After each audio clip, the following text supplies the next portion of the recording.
Hey, woman entrepreneur.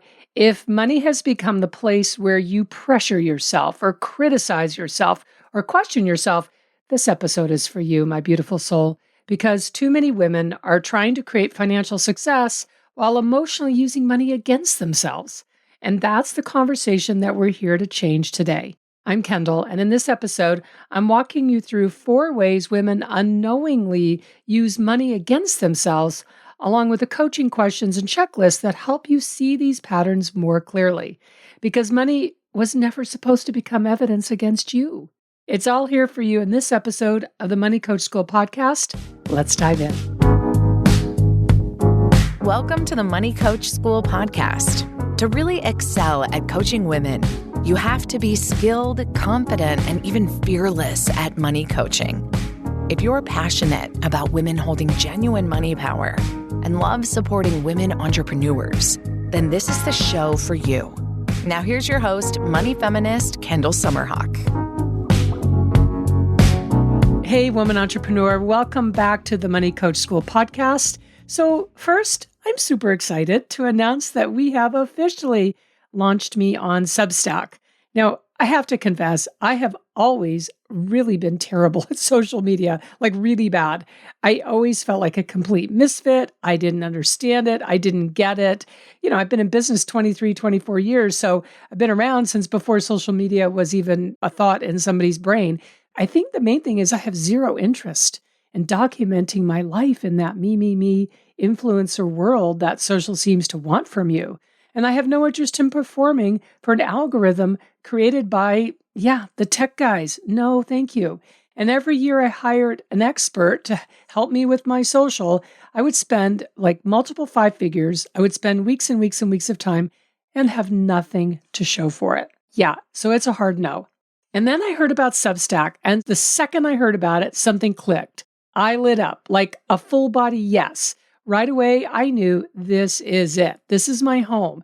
And I immediately created Feminine Money Mastery, which is the name of my Substack publication. So Substack is the place where I am spilling secrets on women entrepreneurs and money and what women are capable of creating financially.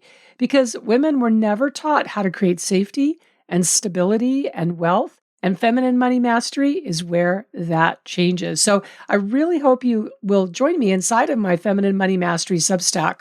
The URL is kendall-summerhawk.com. So that's a dash, like a little hyphen. So it's kendall-summerhawk.com. That'll lead you right there, and I'll also put it in the show notes. I really want you to join me over there. It's free. I'm actually moving my podcast over there. Like Substack is going to be my entire home. I'm really, really just loving it and really looking forward to it. All right, so go there and join me on Substack. And let's turn to our topic today, which is how to stop using money against yourself. And here's what I mean. There's a difference between motivating yourself around money and emotionally punishing yourself the entire way there. A lot of women have spent years doing this without realizing it, using money to criticize themselves, pressure themselves, doubt themselves, withhold safety from themselves. And they question whether they're doing enough, making enough, becoming enough. And so then what happens is money becomes this emotional place where, of course, you carry disappointment or fear or guilt or pressure or self-judgment. How could you not? The key point here is that most women were never taught how to separate money circumstances from self-worth, self-trust, or emotional safety. So, in other words, when money feels good, they feel good. When money feels stressful, they feel emotionally unsafe. When numbers drop, they question themselves. When progress slows, they start carrying shame or fear or pressure. And that's the conversation that we're exploring here today in this episode. I want this episode to feel like an exhale, to feel like relief, like realizing you were never supposed to carry money this way in the first place. You deserve a healthier emotional relationship with money, one where money stops becoming evidenced against you and starts becoming something that supports your life and your future and stability and self-respect and all the good things. So let's talk about some of the most common ways women unknowingly use money against themselves emotionally. There's 4 ways I'm going to go through here in just a moment. But before we dive in, I want you to go ahead and click the follow button, wherever that is around this podcast episode, click follow or subscribe so that you never miss an episode. I am your money coach, and every episode here is designed to help you increase your income, grow your profit, and feel in control of your money. All right, so let's get into it. So, number one, this is not in any particular order, actually, but the first way I want to mention that women use money against themselves is women use money to measure their worth. So, this is one of the deepest emotional patterns that women carry around money. Revenue drops, and a woman suddenly questions herself. A launch underperforms, and she spirals about whether she's still good at what she does, or maybe it's a sign she's not supposed to be doing something. Don't be ridiculous. It's not a sign of that at all. Or savings is at a lower amount than she wants, and so she feels behind in her entire life. Money stops being information or a tool or a resource, and it's become identity. And I don't want that for you.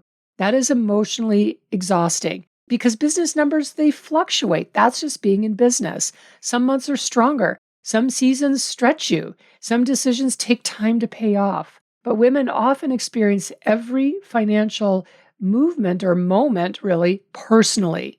So instead of saying, well, this is a business situation, it becomes, well, what does this say about me? So the coaching question I want to give you here is, what would free up for you if you stopped translating money into a referendum on your worth? The key point here is that money is feedback. It's not a definition of your value. All right, number two, women emotionally punish themselves around money. This one breaks my heart because so many women believe pressure is what's going to create financial change. It's not. And so they mistakenly get very emotionally hard on themselves around money.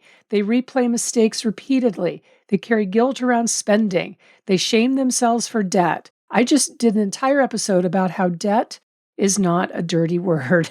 It's episode 140, and you can go back and listen to that at the end of this episode, and I'll also link to it in the show notes.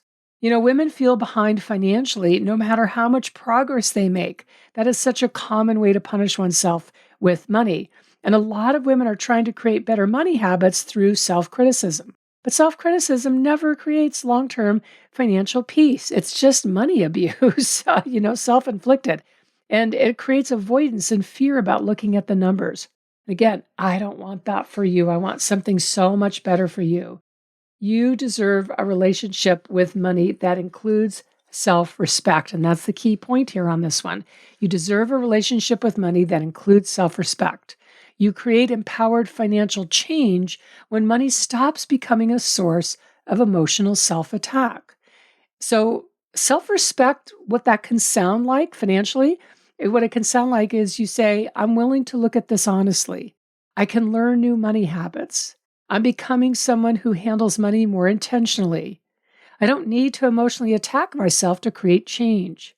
I'm allowed to improve financially while still liking myself, while still loving myself.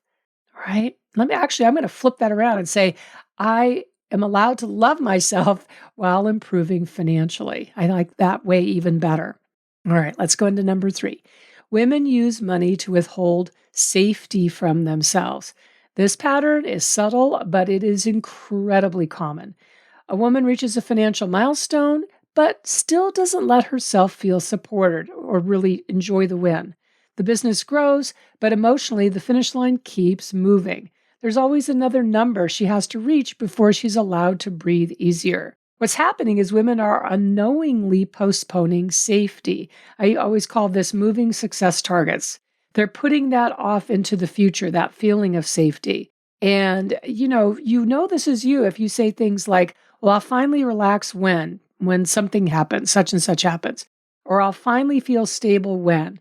I'll finally feel okay when the debt is gone, when savings are bigger, when revenue becomes more predictable, when the next launch succeeds, when there's more certainty.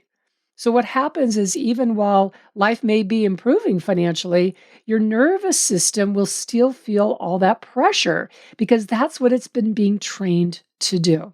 So the checklist here of signs you may be withholding safety from yourself is you minimize financial progress very, very quickly, or you move the goalpost constantly. I know I'm super guilty of that one. You struggle to acknowledge growth. Rest feels emotionally uncomfortable, And enough never really feels like enough. So the key point on this one is that you deserve to experience emotional support during the process of building wealth, not only after everything becomes perfect, because you know what? It's never going to be perfect. And it's great to have goals and reach a goal and celebrate the holy heck out of that and then create a new goal. That's awesome. That's not what I'm talking about. What I'm talking about here is really delaying yourself feeling that sense of achievement and pride and success and safety. Underneath it all is safety. All right, number 4, women make money carry every fear that they have. I actually think I need to do a whole episode just on this because this is something that I discovered about myself a few years ago. So I've witnessed it about myself, and I've witnessed it certainly from coaching thousands of women entrepreneurs on money. And here's what it is. Money becomes the emotional container for everything, specifically fear. Fear about the future, fear about getting it wrong, fear about instability, fear about disappointing people, fear about success changing relationships, fear about losing everything.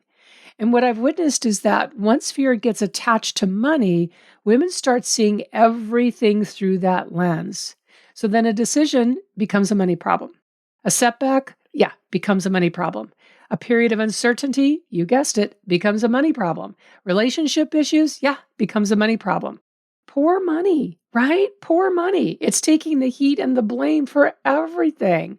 Well, that's not fair. So even when money isn't actually the thing creating the discomfort, what is happening is that fear is being projected onto money. And that's why this pattern is so powerful to recognize. So the key point here is that money becomes simpler, easier when you learn how to separate fear from money. You learn how to process fear without placing all of it onto your finances. And the coaching question I have for you here is, with anything that comes up where you're feeling fear, you can ask, is this truly a money problem or is it a fear showing up through money? Interesting question, right? All right, so to wrap up here, you need emotional capacity around money, not just more money. Of course, you need more money. We all want more money, but you need emotional capacity around money. And what I hope this episode leaves you with is the realization that money was never meant to be something that you use against yourself. Money is a resource, not a weapon. Money was meant to support or is meant to support your life. It's meant to help you create choices and opportunity. Money is meant to give you breathing room and a sense of security, and most of all, freedom. So the more supportive you become with yourself around money, the easier it becomes to create these things, the security, the breathing room, the opportunity, the choices, and the freedom. And it's not because money changes. Money actually doesn't change. It's because your relationship with yourself is what changes.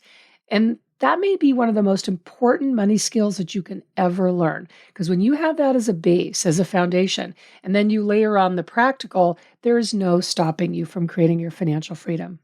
So if this conversation resonated with you, I would love to continue it with you inside Substack, Feminine Money Mastery, because these are the exact type of conversations that I'm writing about there, the emotional patterns underneath money, the ways that women have been conditioned to relate to money, financial independence, and what becomes possible when you create wealth on your terms. Substack is totally free. You can subscribe at Kendall-Summerhawk.com. So that's a little dashy line. And I'll also link to it in the show notes. All right, my beautiful soul. I hope this episode was helpful for you. And I'll see you in next week's episode. And I hope to see you on Substack. Thank you so much for tuning into this week's episode of the Money Coach School podcast. If you enjoyed this podcast, make sure you follow so you never miss an episode. Also, I would so love and appreciate if you would leave a 5-star review. Your review supports women just like you in discovering all of the juicy tips and insights I'm sharing here on how to coach women on money. And if you want to learn how to excel at coaching women on money, definitely go to KendallSummerhawk.com and check out the wealth of money coach trainings that we have for you. Thanks so much for being part of this money coaching movement and for tuning into the show every week.